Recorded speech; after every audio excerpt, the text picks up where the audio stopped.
El cristianismo, la iglesia misma, nacieron en tiempos de caos y desconcierto. Es decir, la crisis no debería ser ninguna novedad para nosotros como cristianos. Deberíamos saber cómo vivir y cómo afrontarla. C.S. Lewis, uno de los más grandes teólogos de la historia de la iglesia, escribía en 1948 sobre las bombas atómicas. En ese momento las bombas atómicas eran el terror principal de las personas que temían morir de forma prematura. Yo voy a leer una porción de lo que él escribía, pero voy a cambiar la palabra bombas atómicas por coronavirus y ver cómo lo que este pensador decía en su momento tiene sentido inclusive hoy en día. Dice: en primer lugar, pensamos demasiado en el coronavirus. ¿Cómo vamos a vivir en la época del coronavirus? Me siento tentado a responder: viviremos de la misma forma en que vivimos en el siglo XVI, cuando la peste visitaba Londres todos los años, o como vivíamos en la época de los vikingos, cuando era muy probable que los invasores de Escandinavia cortaran nuestra garganta mientras dormíamos, o de hecho, como estamos viviendo en la actualidad, en esta época de cáncer, época de sífilis, época de parálisis, época de asaltos aéreos, épocas de accidentes de tren, épocas de accidentes de automóviles. En otras palabras, no exageremos la novedad de esta situación. Créame, estimado señor o señora, usted y todos aquellos a quienes ama estaban ya sentenciados a muerte desde antes de la aparición del coronavirus. Un gran porcentaje de nosotros morirá en formas nada agradables. A diferencia de nuestros antepasados, tenemos una gran cantidad de anestésicos y productos para mitigar el dolor, pero aún así, es probable que suframos al morir.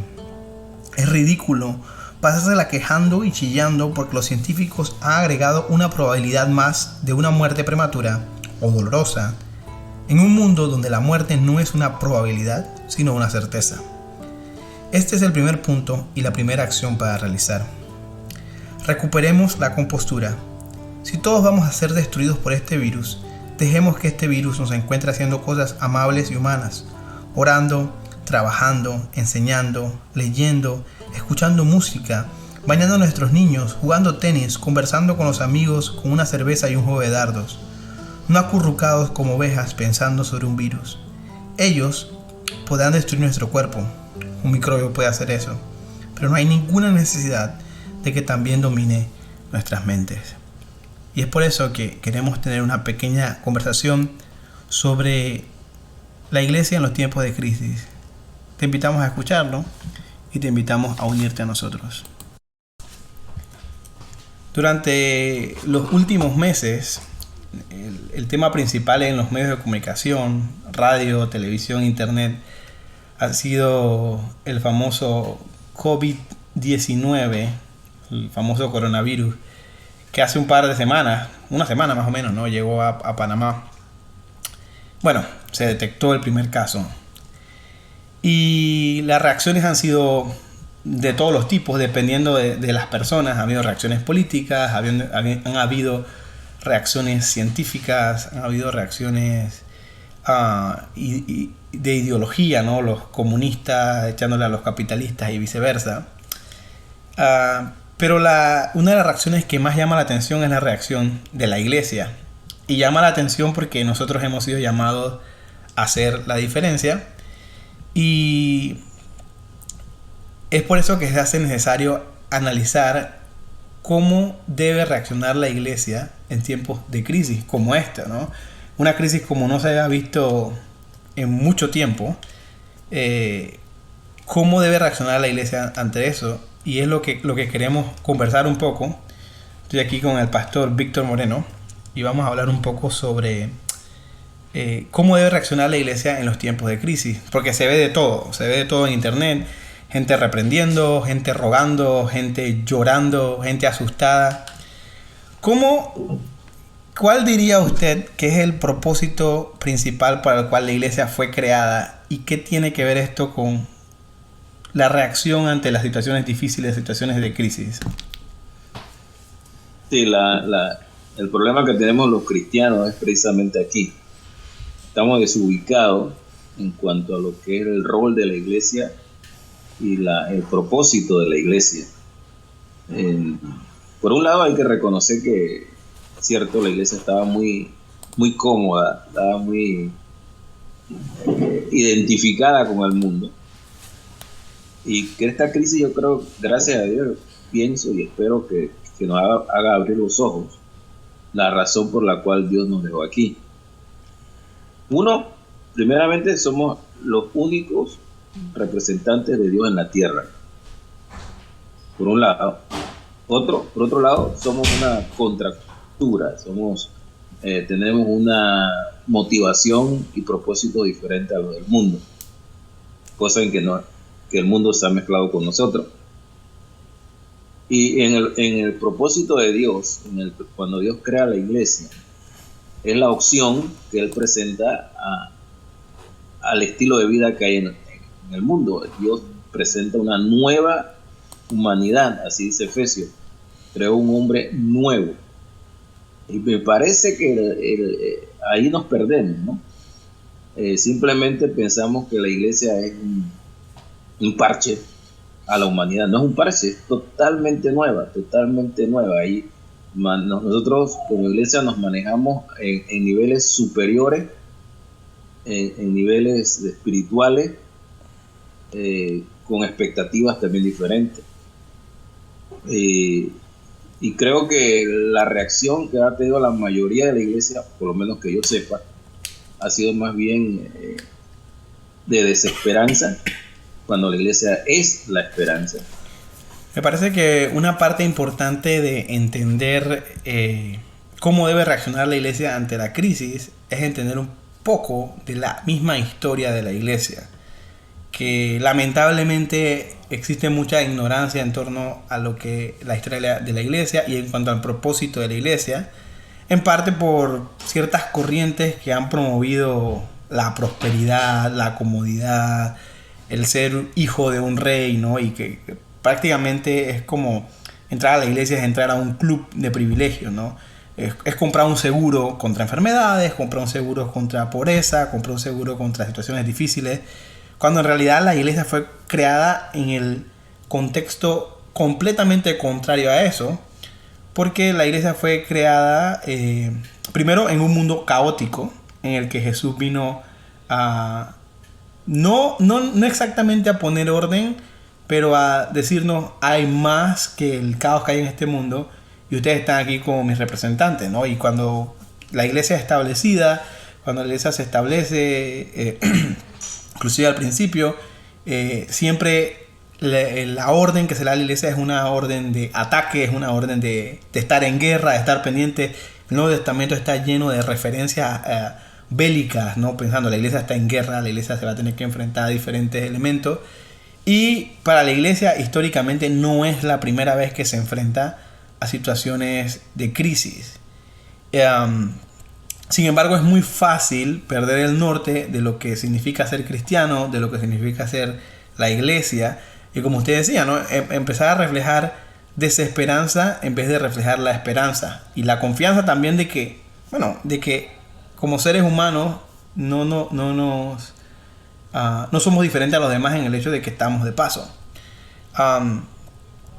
Pero no sé si usted puede pensar en alguna referencia dentro de la Biblia o en su experiencia que ha tenido como pastor, como cristiano inclusive, en que esto se vea reflejado, ¿no? Que el propósito de la iglesia es no simplemente estar aquí pasándola bien, sino formar parte inclusive de los problemas y las vicisitudes del mundo. El problema aquí se torna fuerte porque al hacer la historia de la iglesia, y de la iglesia en Panamá, por ejemplo, que tiene un origen más cercano, el evangelio que nos vino fue un evangelio para prepararnos para el cielo. Y por lo tanto tenemos una deficiencia muy grande de todo lo que tenemos que hacer. Recuerdo ahorita, acabo de terminar el estudio de Santiago, Y toda la carta de Santiago es decir, hermanos, tienen que hacer esto, tienen que hacer esto, tienen que hacer esto, tienen que hacer esto. Es fascinante verlo desde el punto de vista eclesiástico, Santiago. Y al ver la reacción de los hermanos, también veo la deficiencia de la enseñanza de la doctrina y la historia de la iglesia. Tú mencionabas esto y es importante. ¿Cómo y qué hizo la iglesia a través de las tantas plagas que ha vivido y las persecuciones que ha tenido, ¿no? Y la historia ayuda a afrontar esta situación y nos permite ubicarnos. Estoy recordando las palabras de Jesús cuando él profetizó el nacimiento de la iglesia. Él dijo, bueno, sobre esta roca edificaré mi iglesia. Ya de salida es de él. Y toda la formación de esa nueva humanidad que menciona Efesios, todo lo que tenemos por gracia, no es para uso egoísta. Precisamente es para que el mundo nos vea a nosotros y entonces tome ejemplo o se anime a buscar por qué nosotros actuamos diferente. Lo triste de esta situación es que no hemos reaccionado diferente, o sea, no motivamos a la gente a preguntarse, oye, ¿por qué usted es diferente en esta situación?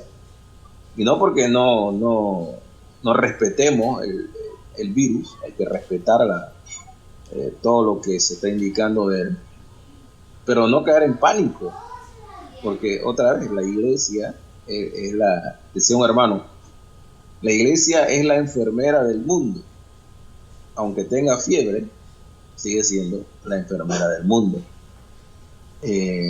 Sí, tomemos todas las precauciones, pero recordemos que primero el Señor hace cosas que nosotros no necesariamente entenderemos aquí, pero Él tiene control.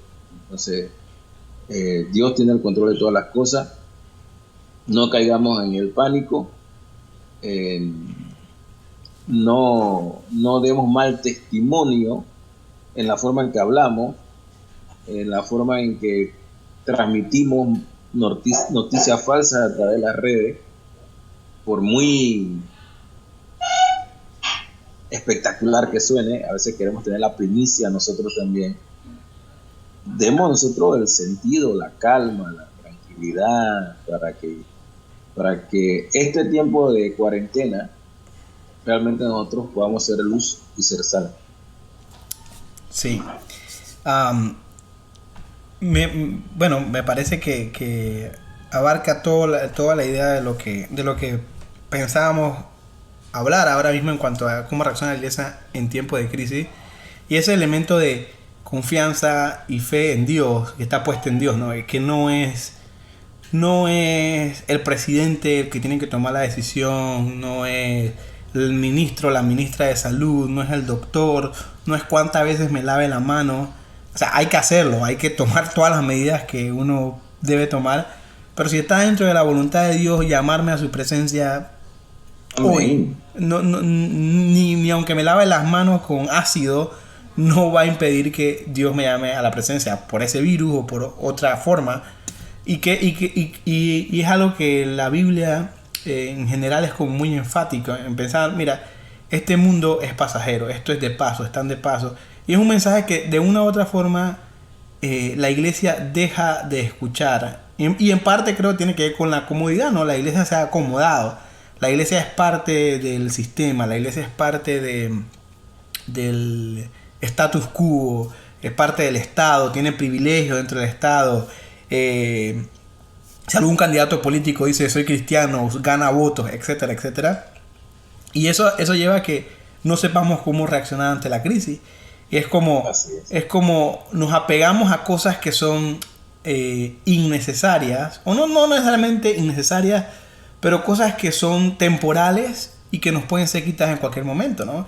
Y viendo todo esto, y bueno, yo tengo muchísimos contactos en Facebook, en Twitter, que comparten cada locura, hermanos en Cristo, que comparten cosas que me quedan así, de verdad, eso es lo que tú piensas, y que se lavan con la sangre de Cristo, que hasta rayan un poquito en la blasfemia. Sí. Me ponía a pensar en el caso de Job, por ejemplo. O sea, si hay un libro en la Biblia que nos recuerda, Dios hace lo que le da la gana y tú no lo entiendes ni sabes cómo va a reaccionar, es Job. Job lo hacía todo bien. Job era literalmente un hombre perfecto, se comportaba bien, cumplía con todo lo que de Dios. ¿Cómo? No lo explica. No nos explica, no nos dice, esto es lo que es. No, simplemente Dios hace lo que quiere con Job y también hace lo que quiere con nuestras vidas. Así que si nos levantamos hoy y estamos sanos, es porque Dios lo quiso. Y si nos levantamos mañana y estamos enfermos, es también porque Dios lo quiso. Y no es como que eso va a... Fatalismo. ¿Cómo? No es fatalismo. No es fatalismo, ni tampoco es decir, bueno, si es así, no me lavo las manos, ¿no? Si es así, voy a salir a la calle, no me importa lo que digan. Y no son los extremos, sino el hecho de que sí, Dios te dio sabiduría, te dio inteligencia, te dio una vida, te dio un organismo, te dio un cuerpo que debes cuidar, pero al fin y al cabo ese cuerpo, tu vida, tu organismo, todo le pertenece a Él, y cuando Él lo quiere volver a tomar, lo toma, y así es, y debemos vivir conscientes con eso.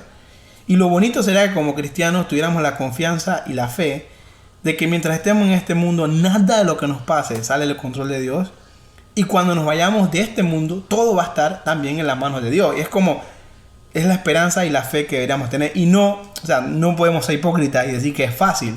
Yo no me quiero morir. No quiero que ninguno de mis seres queridos se mueran. Pero dentro de mí, a pesar de eso, ese temor que existe en realidad a la muerte, también existe la esperanza de que, ven acá, Dios está en control de todo lo que está pasando. Y no voy a dejar que este virus, no voy a dejar que esta situación, que ahora es este virus, ¿no? Hace un par de años fueron otro tipo de cosas y serán otras cosas más en el futuro. Eso no puede determinar mi relación con Dios, o decir, Dios me debe esto, o Dios tiene que hacer esto por mí o aquello por mí, ¿no? Y vivir en esa confianza y esa fe es el punto de equilibrio que necesitamos para ser realmente lo que la iglesia debe ser en tiempo de crisis, que en este mundo el tiempo de crisis es todo el tiempo, ¿no? Entonces es ser sal y ser luz, ser la diferencia, no actuar como actúan todo el mundo yendo a comprar papel higiénico como locos, o como actúan los otros diciendo, no pasa nada, vamos a reunirnos de todas maneras, no importa lo que diga el gobierno porque tenemos fe. No, tampoco, pero sí decir, ven acá, yo voy a hacer todo lo posible, voy a respetar las autoridades, pero al mismo tiempo voy a confiar en Dios. Y mi fuente principal de tranquilidad no es si tengo gel alcoholado o no, sino que tengo un Dios que es poderoso. Y ese Dios, que tener ese Dios poderoso no significa que me va a librar necesariamente de eso, pero significa que pase lo que pase, Él está en control de eso. Y eso es lo que perdemos de vista, y ahí es donde nos lleva el coronavirus. No sé si hay algo más. Hay un pensamiento, no sé si de Spurgeon o de Moody, cualquiera de los dos, que un personaje viene y se le acerca y le dice, ¿qué gustaría si yo tengo una pistola aquí, se la pongo en la cabeza y le digo, reniega de Cristo? Entonces le contesta, dice, bueno, si me lo preguntas así, ahorita, yo te diría que yo reniego. Pero yo sé que si esto llegara a ocurrir de verdad, Dios me va a dar la fortaleza para pasar la prueba. Yo creo que ese es el punto, no nadie se quiere morir. Pero yo estoy seguro que si el Señor decide que esta es la forma, entonces también nos da la fortaleza para afrontarlo, ¿no? Y así termina la conversación del día de hoy sobre cómo debería reaccionar la iglesia frente a una crisis o frente a las crisis. Obviamente la conversación no es exhaustiva y no abarca cada uno de los puntos que se podría tocar. Sin embargo, digamos que es el inicio de la conversación. Y sería bueno terminar recordando que mientras el coronavirus sigue cancelando escuelas, eventos deportivos, conciertos, negocios, etc., nada ni nadie puede cancelar el control de Dios en nuestras vidas. Nada y nadie puede controlar su soberanía. Nada y nadie puede cancelar el amor que tiene hacia nosotros.